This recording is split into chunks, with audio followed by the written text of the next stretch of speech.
Hello and welcome everybody to our panel talk on fashion and digitalization. On behalf of the German Fashion Council, I would also give a very warm welcome to our viewers from the live stream. My name is Philipp Löwe. I am an editor with Der Spiegel, and I'm looking forward to discuss the upheavals of the fashion industry with my four guests sitting next to me. They all are based in Berlin and take part in FCG's program Digital Fashion Future Readiness. And one more information, I will refer to the Fashion Council Germany from now on as the FCG, so you all know what I'm talking about. Sitting right next to me is JULIA LEIFERT from the brand of the same name. Right next to her is Mira van der Osten from CRUBA. Afterwards is Lutz Morris from Lutz Morris, and on my other side, Pfeifer from MOOT. So let me introduce my guests before we dive into our topic. Julia, you have a background in fashion and design management, which you studied in New York and Berlin.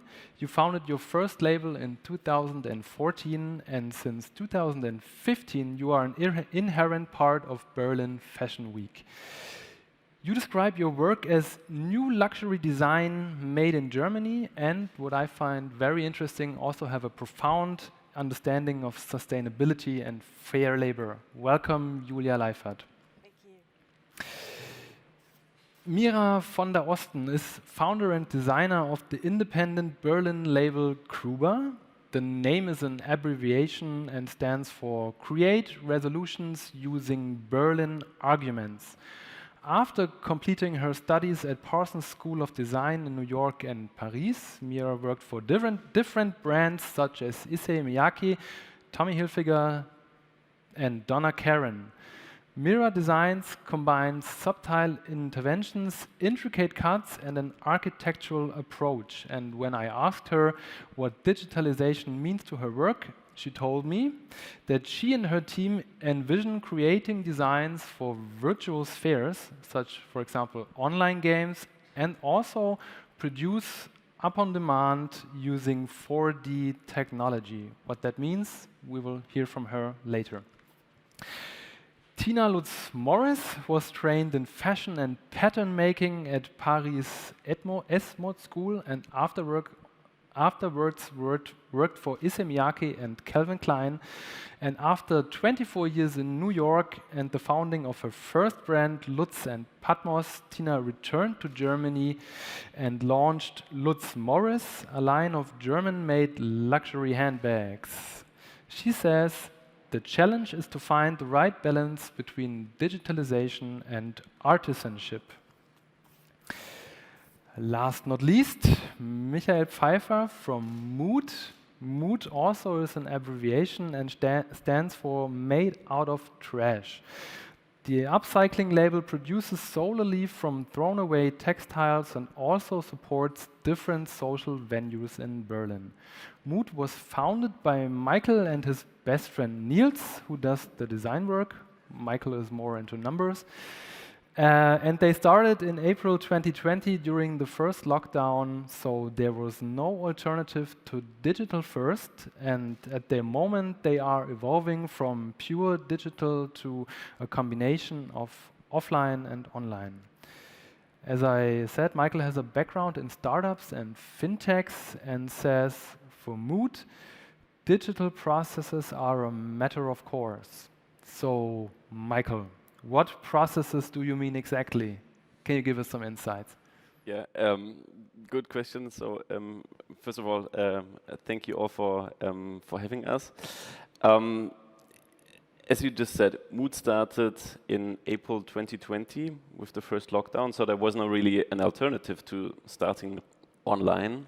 And if we look at the whole value chain of MOOT as a company, we try to be as digital as possible in every step. This means that we are not 100% digital, but for example, that we try to have our internal communication, our task management, everything online. So we don't work in our office with Post-its and stuff like that. So everything here is fully digital. We have different sales channels where we also focus mainly on online. We have our own online shop. We are listed in several platforms. Online marketing is our pure focus. We don't do offline marketing, for example. And yeah, yet there are still other processes in the value chain which are not digitalized. For example, when it comes to design, there are a lot of things that we can still improve. But if we think about digitalization, if you asked me the question a couple of years ago, what does digitalization mean for a company? Probably I would have said it's all about increasing revenues and cutting costs. And what would you say now? If you see, it's 2021, and right now it's not only about increasing revenues and cutting costs, but it's also a lot about sustainability. And maybe this is also something that we can dive deeper into the following minutes.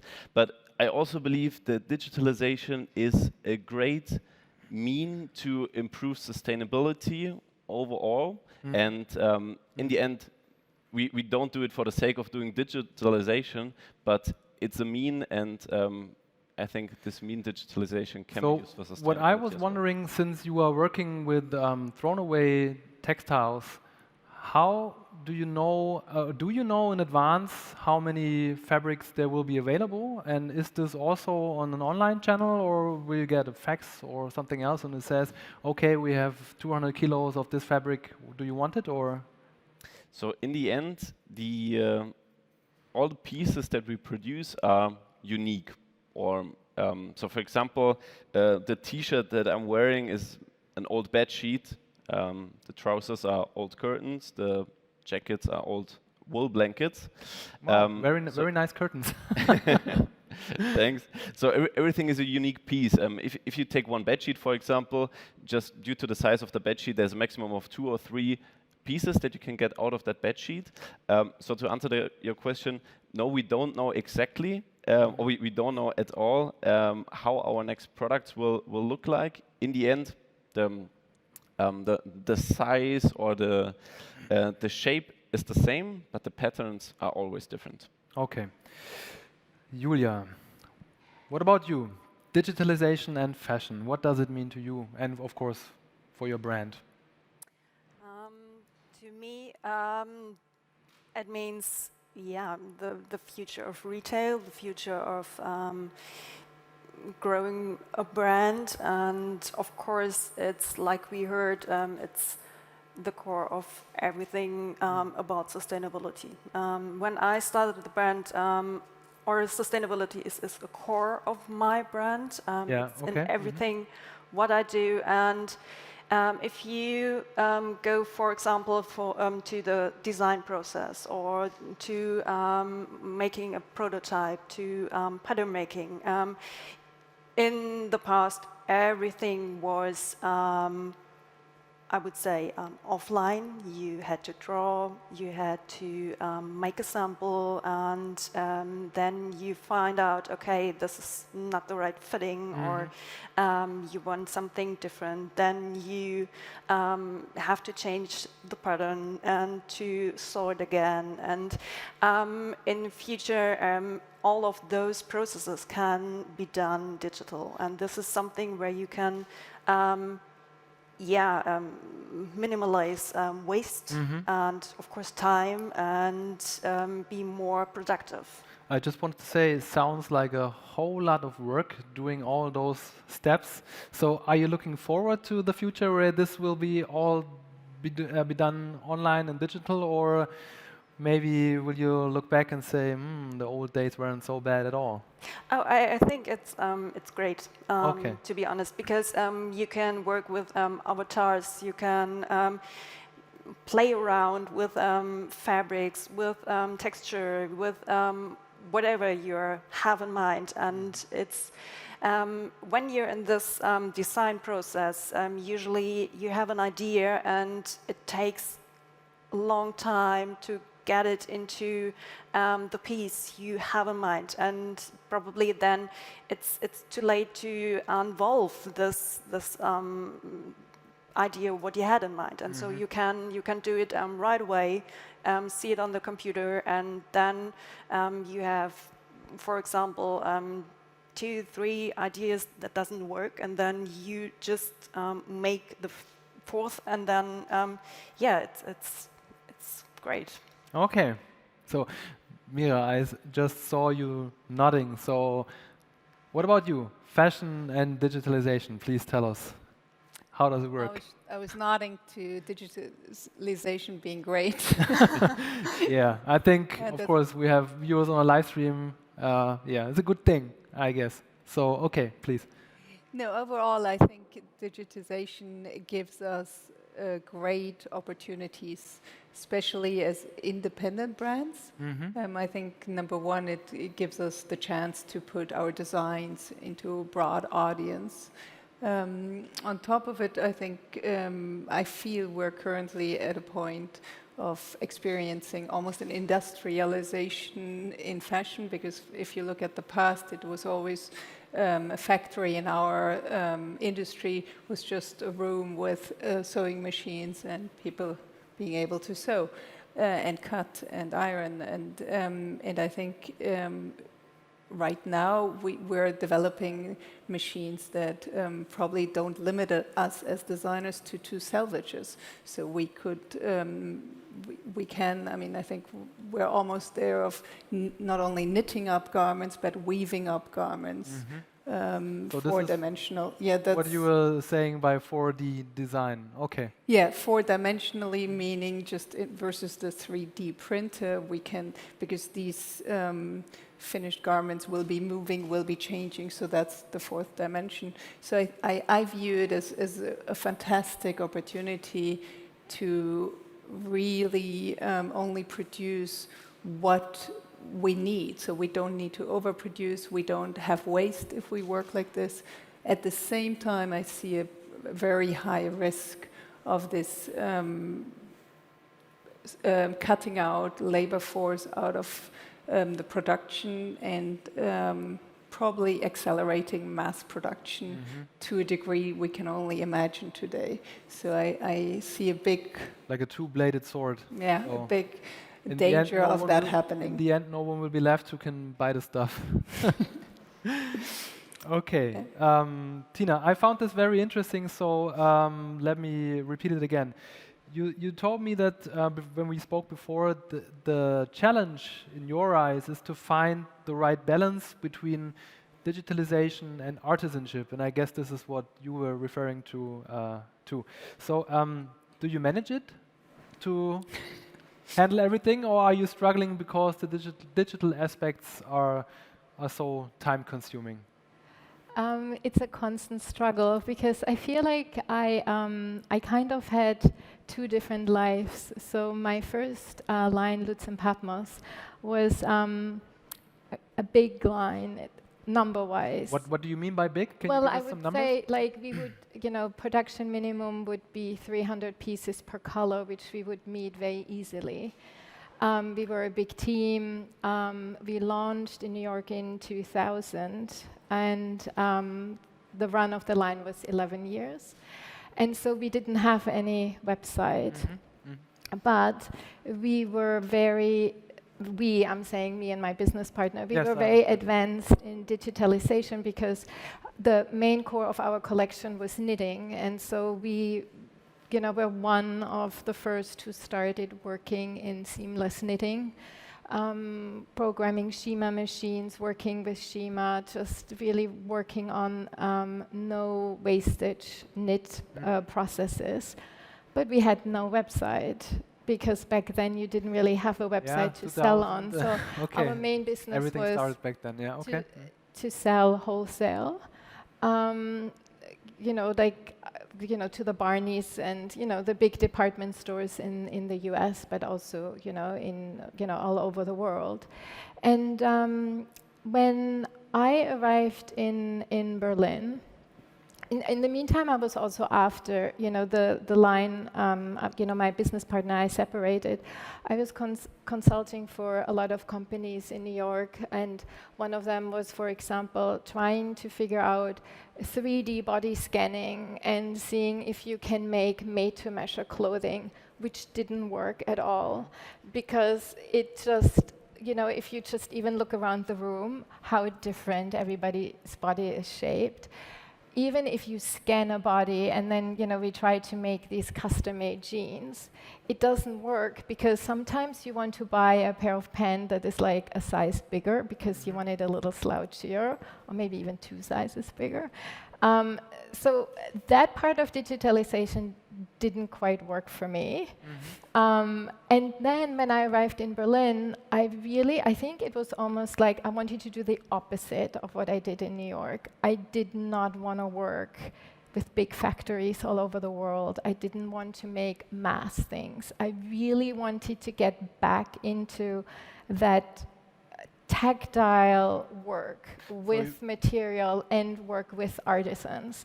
So now my digitalization is to sell 90% on our website and just do very little wholesale. So that part of digitalization is incredibly important. But what I cherish right now is that I work with my artisans. I know everyone who works on our bags personally, even all the people who supply the ingredients for the bags, because our bags are made in Germany with German materials, which is incredibly challenging. So everything from the leather to the chains from the Black Forest to the sewing yarn comes out of Germany. 5% comes from Italy and Spain, but it's really slow fashion where everything is sourced as close as possible to the factory. But I feel just let me ask one thing. Yeah. I was wondering, so you're producing all those wonderful bags, and let's take a look in the future, and at some point there are so many people who want your bags, and would you then say, okay, that's just how much we can produce, or would you scale up, even if that would mean doing some automation, or would you then say, no, it's limited, this is the way it should be done, this is the way I want it to be, or? I would not scale up. Okay. Yeah. Okay. I would, because the 3 pillars that the brand is built on is artisanship, responsible production, and also giving back. So we have a charitable donation built into every bag sold to every mother counts. Yeah. And would you say, are there any, since we were speaking so much about workshops and the people doing the actual labor with their hands, crafting all those products, which of course takes time, but would you say there are any other aspects that are limited by digitalization that can't be done by machines, or? I think like artisanship has the word art in it, right? So it is an art to create. So, the bags that we make, I mean, the reason why I even got into the accessory business was because I fell in love with a leather case that had a metal frame on it, and I fell in love with the construction, and I started doing research, and it was a German specialty to work with this frame. And so when I did research, and I got so inspired by this leather case that I wanted to find the artisans who can work with the frames. And I couldn't find anyone in Italy or in France who could do it, because my first idea was like, oh, I must make it in Italy, until I realized, no, this is really a German specialty. And that, for example, is a process that no machine can make. Like getting that leather into the frame securely is, you have to do it with your hands. Okay. Julia, before you were saying you are looking forward to the point where many of your simple work steps can be done digital, but now if you hear from Tina, would you say, well, of course there are some aspects of my work that I will always be doing by hand and by drawing, or would you say, no, actually, if I could do everything on the computer, I will do it, or? I won't. Okay, so what are your limits?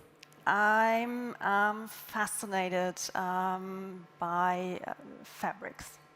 And I guess when you have a piece of cloth in your hands, you need to feel it. You need to, see the structure and everything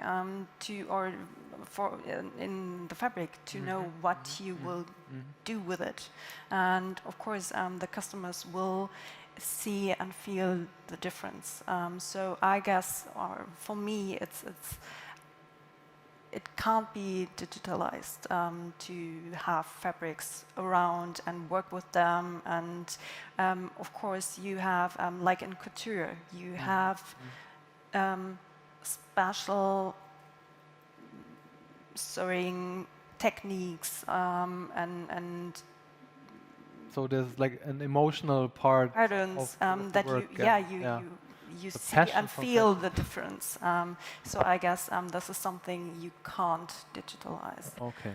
But of course, on the other hand, we will in future, like when you think about NFT or whatever, we will probably have a digital wardrobe. But on the other hand, we will always have something in our hands.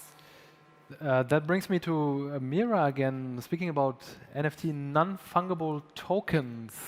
Is this something you would like to do with your brand? And when we spoke before, you told me that, well, maybe the fashion industry could be a whole lot more sustainable if we just wouldn't produce actual product, but digital product.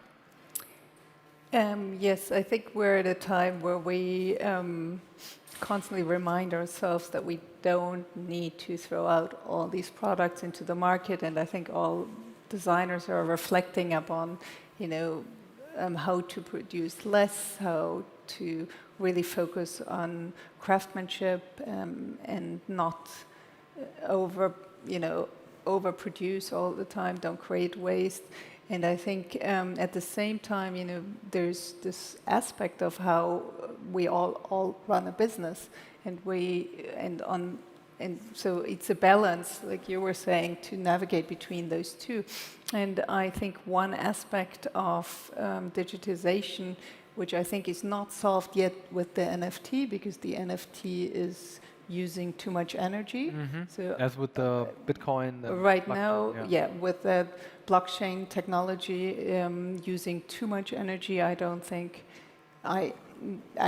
that's a real option. But I'm thinking generally to be able to distribute my designs into the digital sphere or the virtual sphere.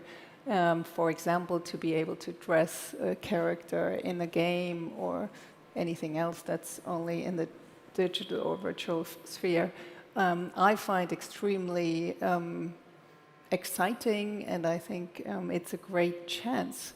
And exciting, why? Because it's such a big industry. I mean, it's nowadays even bigger than the film industry. More people are playing video games. Do you play video games actually, or is this something? No, I don't play video games. Okay. My kids do. Yeah. But why the excitement? Why the excitement? Because I think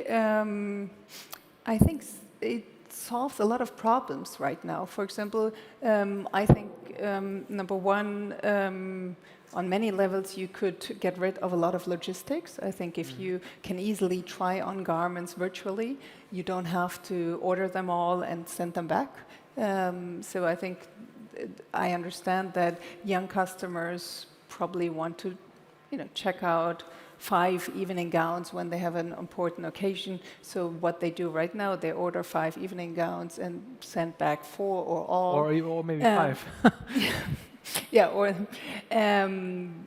so I think if we could eliminate, I think that's one aspect, to eliminate a lot of mass-produced clothing into the virtual sphere. The excitement for me to be existing in the virtual sphere is because I can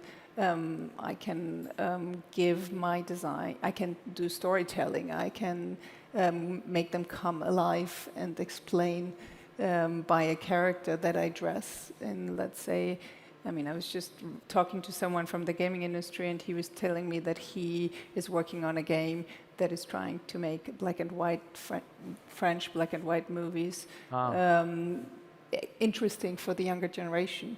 And so, you know, it's not. We have so many games at this point that I would play. Yeah. So. Will back. Okay, thanks. As we learned and are still experiencing, even fashion weeks can be held completely digital. Michael, what do you think? Do small independent labels have more to gain in a digital world than the major competitors, the major players? Or would you say, well, the disadvantage is on our side and we can't compare?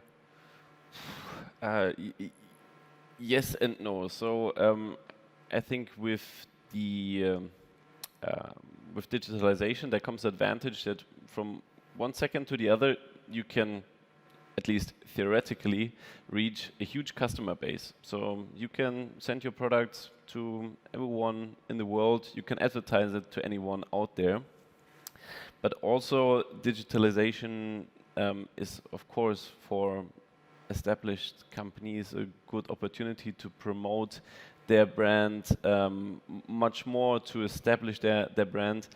But with this shift into digital, I believe that big corporates have to struggle a lot more than young and especially small companies. So, why is that? Why do they have to struggle more?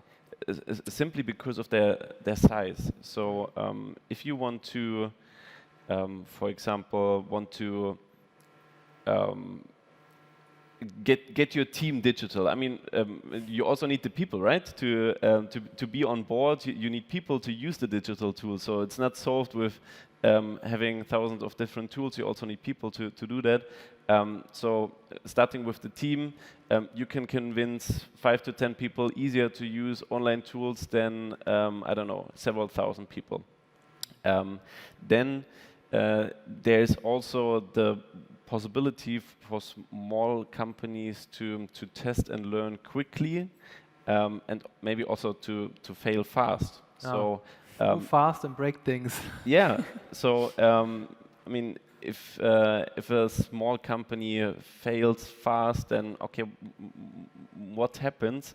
Worst case, a couple of people lose their job for some time, but it's completely different size if you think of big corporates with several thousand employees.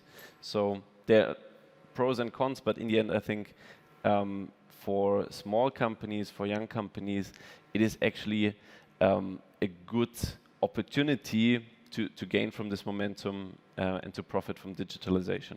I was just wondering, would you tell us maybe what were some of the failures or mistakes you were experiencing with your brand? Was there something where you said, oh, we just really failed in this one, and what did you learn from it? Yeah, of course, happy to share some, not all, but I think one good one is when we started with our first homepage. Like we also, so I have a business background. My co-founder, he's a designer, but we both are not experts in online marketing. No, like neither him nor me has built a homepage before. The whole science for itself. So we had our first homepage. Everything was working well, and then last year the homepage was live for, I don't know, like 3-4 months or so. There was a little TV show where we were mentioned. It was which is good news, which is good news, right? I mean, that's a good sign. Like people are interested in what you're doing, and it was like, I don't know, 4 or 5 minutes advertisement.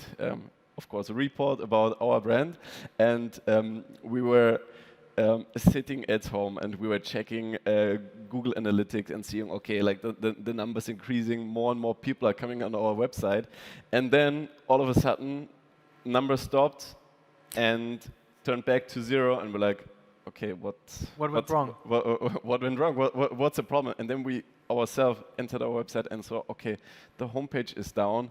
So Because there was too much traffic, or yeah, it was too much traffic. So apparently our website was not built for that much traffic within a matter of seconds. So like when the show started, of course, within the first 3 seconds, several 100,000 people came on the website, and our web shop was not that stable enough. So yeah. But I would say first MOOT learn from this, and maybe to our viewers on the screens at home, check for the website if it's still running, up and running, or yeah. Okay. All of you are part of the Digital Fashion Future Readiness Program. Julia, why did you apply, and what would you say are your brand's greatest, let's call them, weaknesses when it comes to digitalization? I would not call it weakness, Okay, but what kind of challenge. opportunities are there? Opportunities. Okay. It's a challenge, especially in women's wear, to have the perfect size and fitting. So this is something you can't, if you sell online, people can't try the pieces. And so you have to really do a great measurement and to have well-fitted clothes. And so we do work with 3D body scan, and I am in this program to gain this process, to become better at sizing and fitting, and to learn how to work with the needs of our customers and to get better in that. So how does it work nowadays? I can remember there used to be this brand from, I think they were from Japan, and they had, it was called Zozo, which is a very big player in Japan, and they had this suit, black suit, very tight with white spots on it, and you had to put it on and then turn in front of your smartphone camera, and you would be measured, and the result actually turned out quite good, I would say. So is this the same technique you want to use, or is it working completely different? Or it's a little bit different. Okay. So you have this QR code on our website, and then you can scan yourself with your smartphone at home. And we become all the data, and then we have those information with which we can work on products. So, okay. So it's not the clothes are digital. Yeah, this yeah, is the next step. Yes, of course. What we are working on. But yeah, right now you have you can scan yourself, and then we get the data. So speaking about data, data means nothing if you can't read it or you don't analyze the data you are getting. Mira, do you analyze your data? What kind of data is there around with your brand?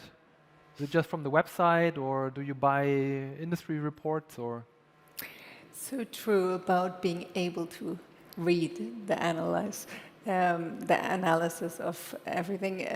Yes, we do look at our numbers. I always say, or being the creative part, I always say, let's look at the numbers and then let's forget them when it comes to designing. I think our world is generally, especially in fashion, ruled too much by data. It takes all the fun out of designing. If you only, I think generally that's something that's happening with digitization. If we only listen to it, we lose the secret, the glamour of our industry. I think our customer doesn't want delivered everything that he clicks. He wants to have a surprise every season. So I can't surprise that customer if I only listen to their data.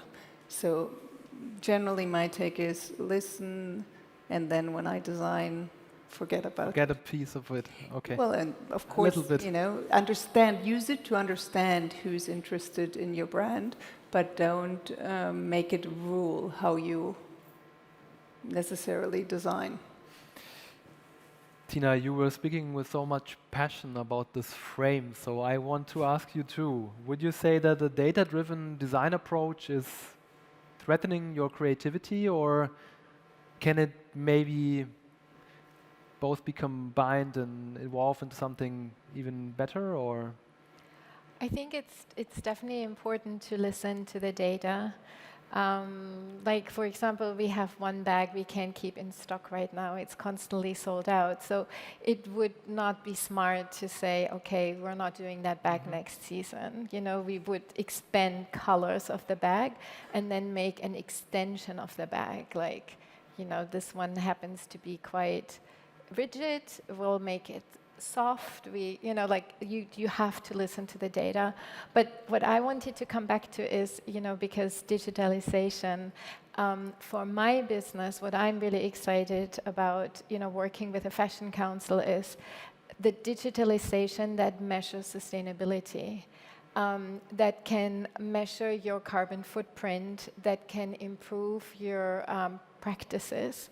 And for example, the German tannery we're working with, they now offer the possibility to trace the hides where they're coming from. Okay. So that is a big thing, for example, in the industry, the leather tanning industry, that, the hides that we're using come from Germany or from Holland, and they're a byproduct of the dairy or meat industry. So they're not coming from India, because for us, shipping distances are incredibly important. We're trying to do everything as close as possible. And labor conditions in India are cruel, at least. Yeah. So our tannery now offers that every hide is basically tagged. And we want to figure out how we can give that information to the customer so that you have a code in the bag that you can scan, and you can actually see exactly where the hide is coming from, where it was made, and who made the bag. Because I feel transparency, especially in the luxury market, is the true luxury. Because there are a lot of big luxury companies who actually don't really produce very sustainable. So and so for us, in the market to stand out, it's really important to give the customer the transparency, and for that you need digitalization.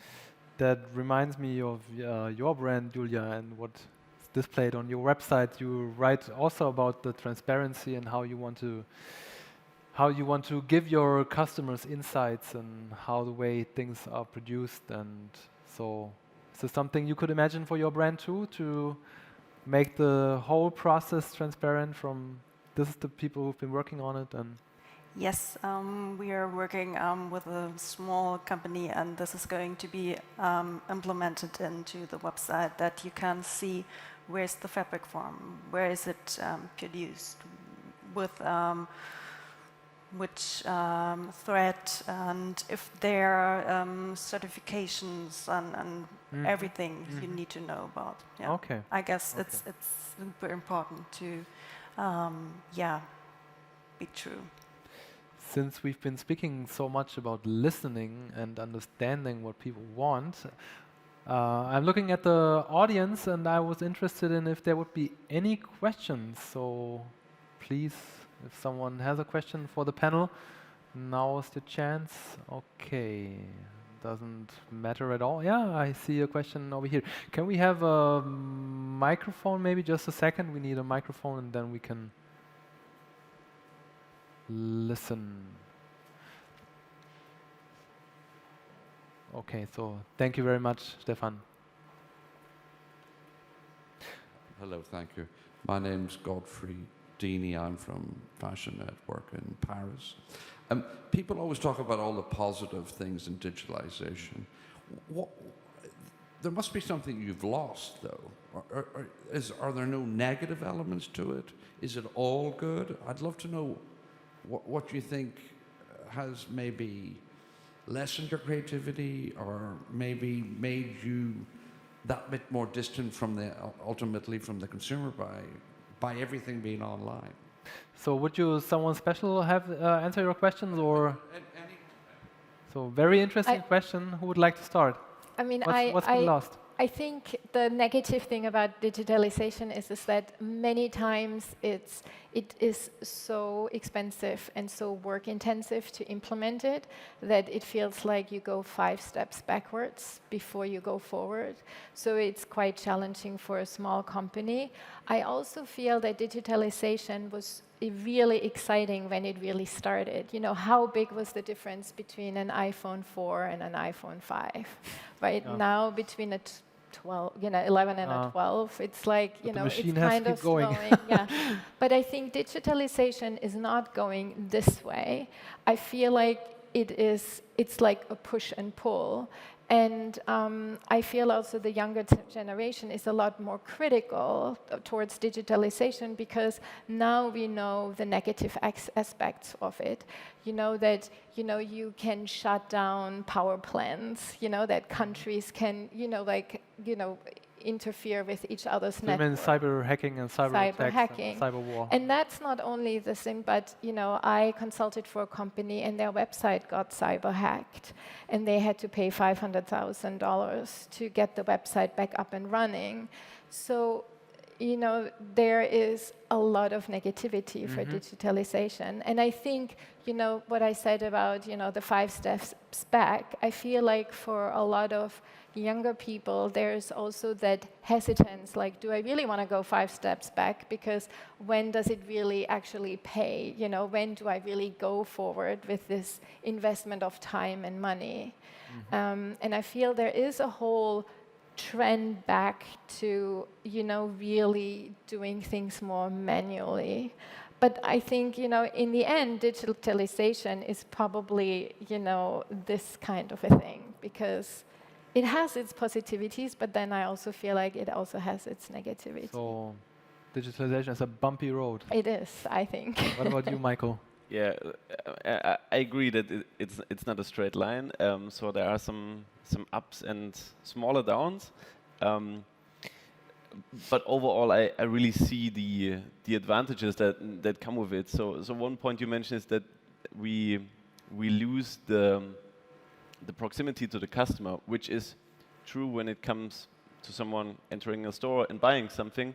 But at the other time, you also learn so much when somebody buys something online. So you can get customers buying your products several times, and probably you have never seen them, but from the data, oh, okay, this is a customer, certain age, and lives in this certain location. So maybe just out of the data, we know that we should open a pop-up store in that city because we learned so much online about our customers that we haven't even met before, that it also brings us again back closer to the customer. So yeah, I think there are many advantages that come with it.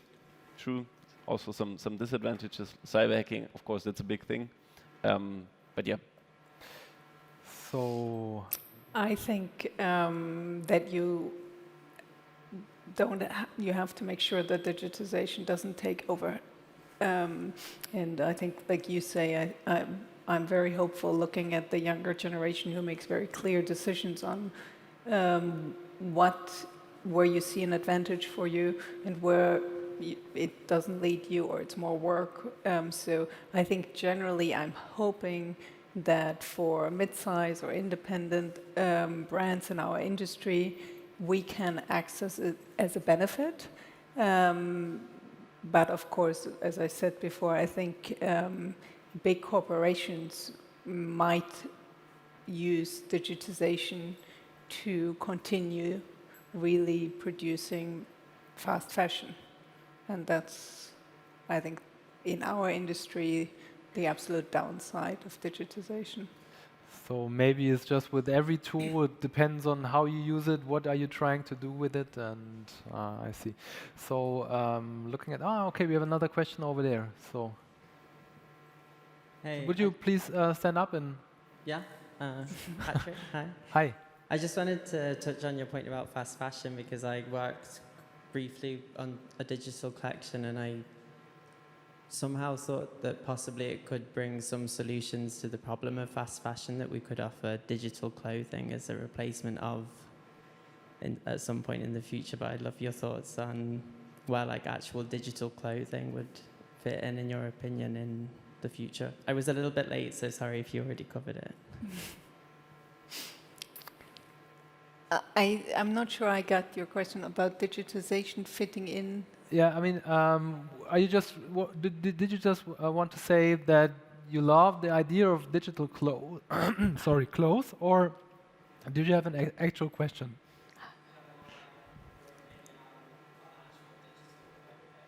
I'm sorry, it's a bit hard to understand. Digital clothing, like your opinion on actual digital clothing. Okay. And digitization generally. So. And its ability to potentially take some of the fast fashion market away from physical product in the future as we move towards a world where people could wear things purely digitally instead of in the physical world. Okay, I see. So we spoke about that before, but maybe, Mira, you just want to repeat it in 2 to 3 sentences because we are already running out of time. Yeah, I was just mentioning that in fast fashion, and I think it is happening. I mean, I think people these days try on already digitally clothing.